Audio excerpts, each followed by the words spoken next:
네, 사무엘상 말씀 시작할 때에 그 어머니의 간절한 기도로 태어나 이제 하나님의 뜻대로 어릴 때부터 또 나시린으로 자라나던 그 사무엘이 어느덧 그렇게 말씀을 전하며 이스라엘 가운데 하나님의 뜻을 세우며 이제 연로하여서 그 자녀들의 이야기까지 우리가 보게 됩니다.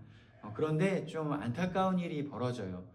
사무엘의 두 아들들이 이스라엘의 사사로 임명을 받게 되었는데 그들이 그 아버지의 그 하나님께 쓰임받았던 아주 훌륭한 모습을 담고 배운 것이 아니라 이 뇌물을 받고 판결을 굽게 하는 모습을 또 보이게 되는 것입니다.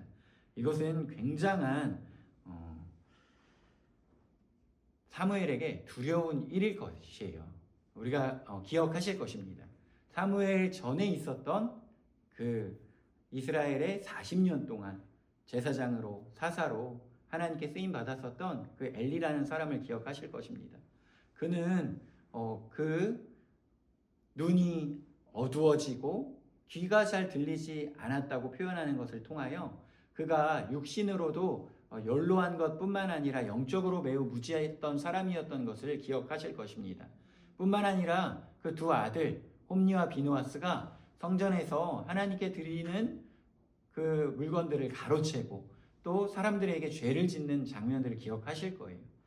그들은 그렇게 죄를 짓고 뿐만 아니라 하나님께 묻고 하나님 앞에 의지하는 것이 아니라 자신들의 생각대로 전쟁터에 하나님의 법궤를 가지고 나갔다가 뺏기게 되는 또 그러한 참혹한 일까지 겪게 됩니다. 그리고 그 둘은 전쟁터에서 목숨을 잃게 되고 그 소식을 들은 엘리 제사장은 그 앉은 채로 목이 부러져서 하루 같은 날 또 그렇게 죽게 되는 것을 기억하실 거예요.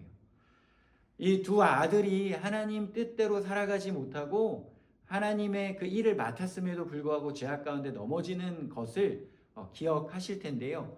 그러한 가운데 바로 이 사무엘이라는 사람이 하나님의 뜻대로 자라났던 사람, 그리고 엘리와 대비되었던 사람으로 또 하나님의 음성을 듣고 말씀을 온 이스라엘에 전하며 살아갔던 사람이었어요.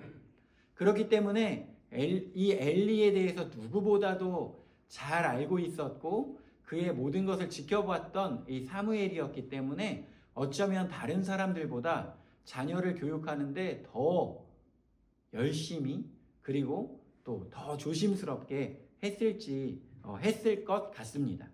그런데 오늘 또 뭐라고 이야기하고 있습니까? 이 사무엘의 아들들이 사무엘이 원하는 대로 그렇게 또 자라나지 못한 거예요. 얼마나 너무나도 안타까운 일입니다. 사무엘은 정말 많이 마음이 아팠을 것이고요. 그리고 이 자녀들에 대해서 또 굉장히 화가 났을 거예요. 왜 이런 일이 벌어졌을까? 사무엘은 정말 훌륭한 사람인데, 정말 하나님의 사람인데, 그 아버지의 그 뒷모습을 바라보며 자란 이 사무엘의 아들들이 왜 이렇게 뇌물을 받고 이런 잘못된 판결을 내렸을까? 이것에 대해서 설명하는 그러한 또 설명들이 있었는데요. 이 사무엘이 어릴 때부터 부모님의 곁을 떠나서 성전에서 자랐기 때문에 어떻게 자녀를 또 관심을 주고 사랑을 주고 키워야 할지 사무엘이 잘 몰랐던 것 같다. 또는 하나님의 그 사역에 너무 몰두하여서 가정을 돌보는 곳에 조금 소홀했던 것 같다. 이러한 설명들이 나와 있는 글을 또 보기도 하였어요. 하지만 이것은 성경에서 또 이야기하고 있지 않기 때문에 우리가 그러한 원인을 또 정확하게 알 수는 없습니다. 하지만 그럼에도 불구하고 사무엘의 자녀들이 하나님의 뜻대로 살아가지 못하고 그것이 또 많은 백성들에게 알게 되어진 것은 또 자명한 사실이었어요. 그래서 이 백성들 가운데 이 지도자를 교체하기를 원하는 그러한 요구들이 있었습니다. 그런데 이것은 단순히 사무엘의 아들들을 사사의 자리에서 내려오게 하고 다른 사사를 임명하게 해달라고 하는 그런 차원의 문제가 아니었습니다. 그들은 그저 이 잘못된 판결을 내린 사무엘의 아들들이 내려오기를 원하는 것으로 끝냈던 것이 아니라 아예 이스라엘의 정치 제도를 사사를 통하여 하나님의 말씀을 듣는 것을 끝내고 왕을 달라고 요구하기 시작했어요. 이스라엘은 우리가 잘 알고 있는 것처럼 이 12지파로 되어 있고 그 지파에 하나님께서 또 제사장들을 통하여 일하시고 사사를 통하여 말씀하시는 그런 구조로 되어 있었습니다. 그래서 그들은 조금 응답이 느리고 또 답답하게 느껴질 수 있지만 언제나 하나님 앞에 기도하고 하나님의 그 응답을 기다리며 주의 뜻대로 살아가기 위해 노력을 해야 하는 그러한 독특한 정치 체계와 이 결정 구조를 가지고 있는 그런 사람들이었어요.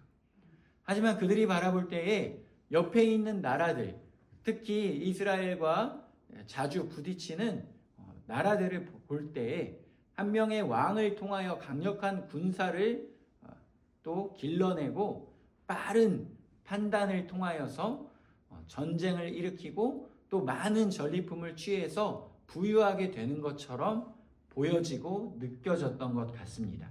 그래서 그들은 이제 이스라엘이 하나님의 그 뜻을 묻고 기다리는 것이 너무나도 답답하게 느껴졌던 거예요.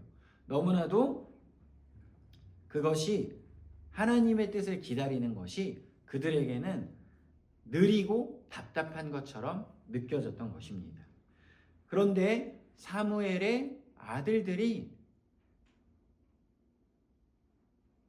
그렇게 뇌물을 받고 잘못된 판결을 내린 것, 이것은 어쩌면 이스라엘 사람들에게 울고 싶은데 뺨을 때려준 격이라고 볼 수 있겠습니다.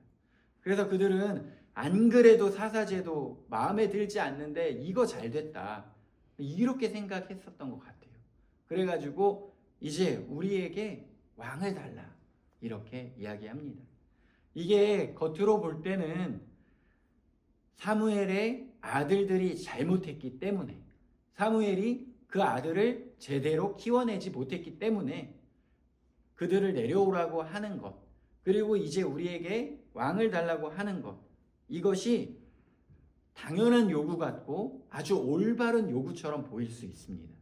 하지만 그 요구는 겉으로는 이게 잘못된 판결 때문에 올바른 것을 요구하는 것처럼 잘 포장되어 있지만 그 속에는 하나님의 뜻을 세우기보다 자신들의 욕심을, 자신들의 바램을 이루기 위한 것이 되었다는 거예요.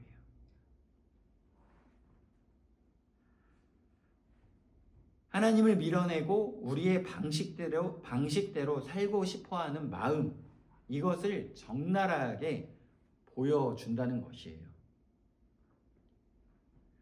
이 백성들의 반응, 자신들의 욕심을 채우고 자신들의 마음대로 하고 싶어하는 것을 마치 하나님의 뜻을 세우기 위한 것처럼 아주 잘 포장하는 모습, 이것들이 혹시 우리 안엔 없는지 한번 잘 살펴보아야 하겠습니다.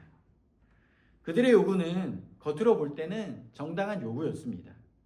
지도자의 부패에 대해서 개선을 요구하는 일은 정의로운 일처럼 보이기도 합니다. 하지만 그들의 요구 속에는 더 깊은 숨은 의도가 있었다는 거예요. 5절에 보니까 모든 나라와 같이 되기를 원한다. 그들은 하나님의 방식보다 세상의 정치 체계를 따르고 싶어 했던 것입니다.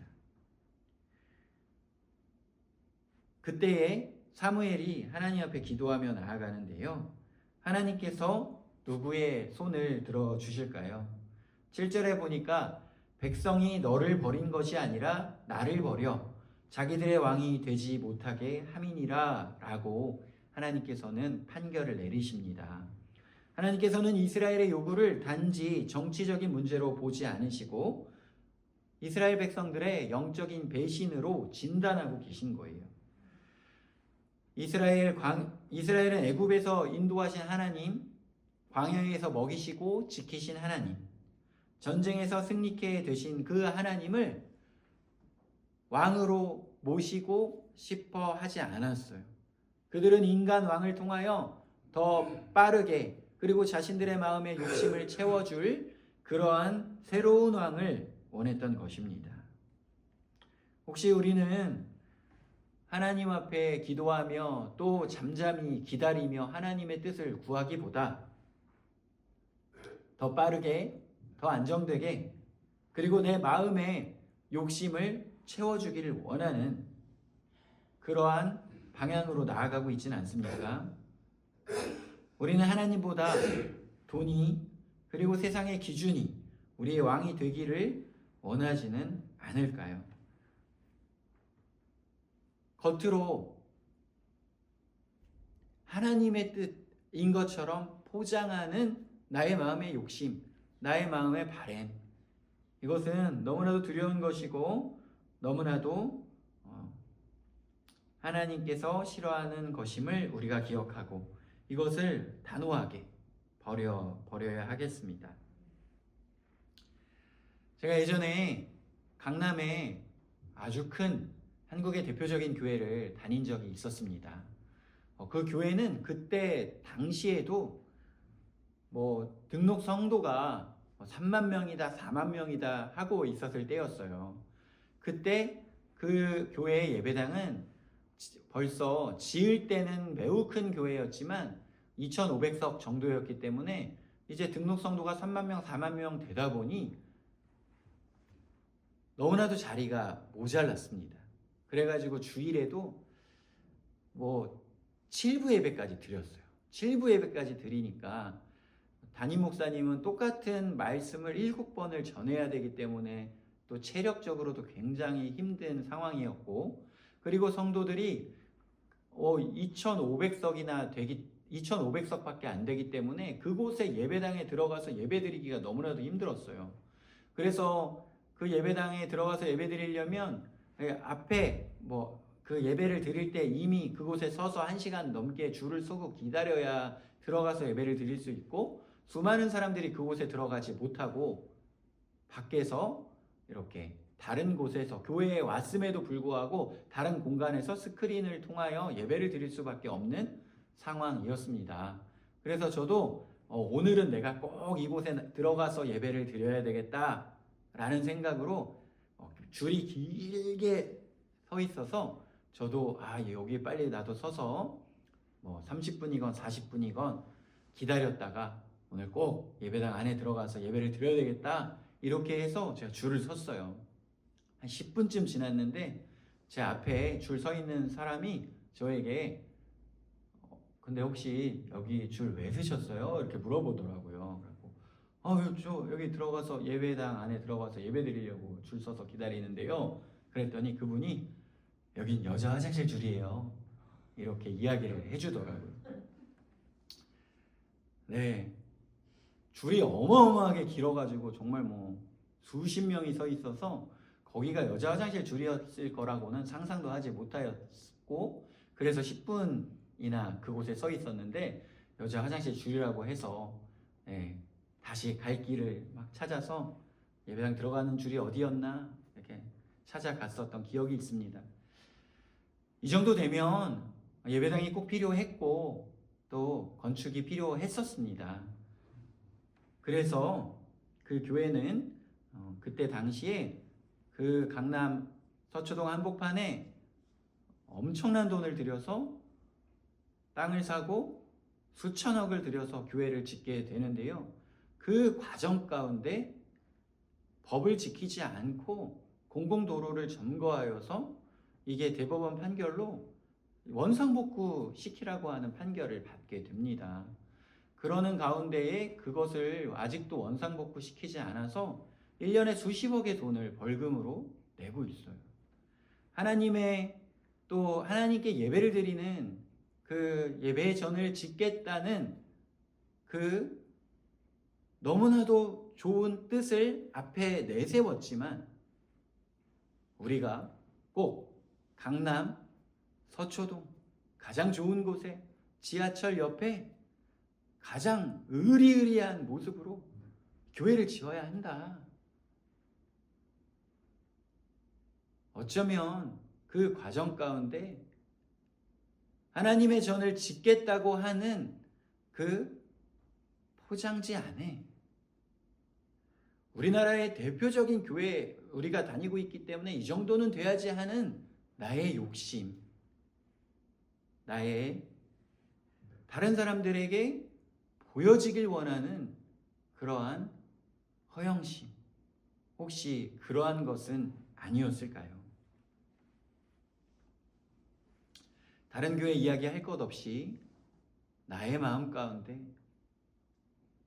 하나님을 위한 것이라고 포장하며 그 속에는 내 욕심만이 남아있지 않는지 우리가 살펴봐야 하겠습니다.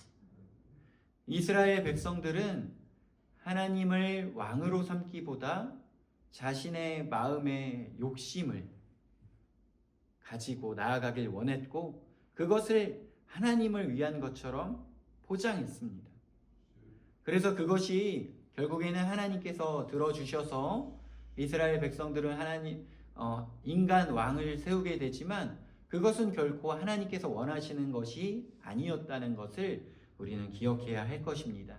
우리의 인생 가운데 나의 욕심 그리고 나의 생각들 그리고 그것을 하나님의 뜻인 것처럼 포장하는 것, 이것이 얼마나 하나님께서 싫어하시는 것인지 우리가 두렵고 떨림으로 나아가야 하겠고 그 모든 것을 우리가 또 잘 분별하여서 내려놓고 하나님 뜻이 어디에 있는지 묻고 또 묵묵히 구하고 하나님의 뜻을 순종하는 것이 내 욕심을 내 바램을 채우는 것보다 가장 좋은 것이라는 것을 기억하여 살아가는 하나님의 백성들이 되기를 소망합니다.